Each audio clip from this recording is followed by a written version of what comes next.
Hello, I am Jackie Welch, and in addition to being a wife and mother, I have the good pleasure of running human resources for the International Division of Turner Broadcasting System.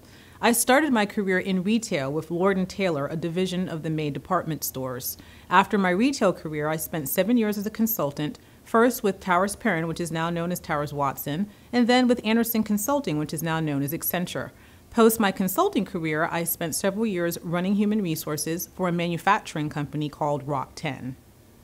In this mentoring moment, I would like to share with you my thoughts as to how best to manage work and life integration.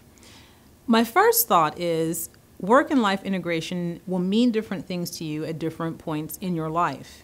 Using myself as an example, I had very different requirements for that work-life integration when my children were younger. Now that they're older and slightly more independent, those needs have changed.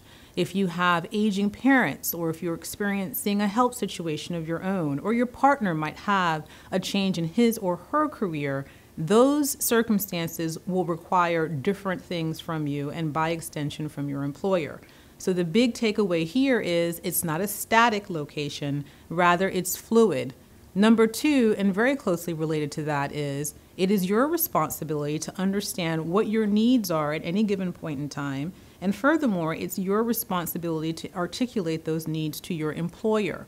When my children were young, I had a very strong desire to be the parent that took my children to school in the morning, which means I needed more flexibility with respect to my start time during the day. I talked to my manager about it. We agreed that I would have the flexibility to start meetings at a time that would accommodate a later start in the morning. That's just one small example, but again, my manager wouldn't have known that unless I was clear about what it was I was trying to accomplish and then made her a partner in figuring out how to make that work. The third thing I would say as it relates to work-life integration is just because you need it does not mean that the organization has to accommodate it. I'm a big advocate of, again, understanding what your needs are, articulating those needs to the people that can help you. But you've got to be prepared to hear no. And in the event that you hear no, you've got to be comfortable with thinking about what's second best. If the organization can't comply with your primary requests, are there other things that you can ask that perhaps aren't optimal, but they're better than not having anything at all? And then the fourth thing that I would say, but I think is in fact the most crucial thing, is make your manager your partner.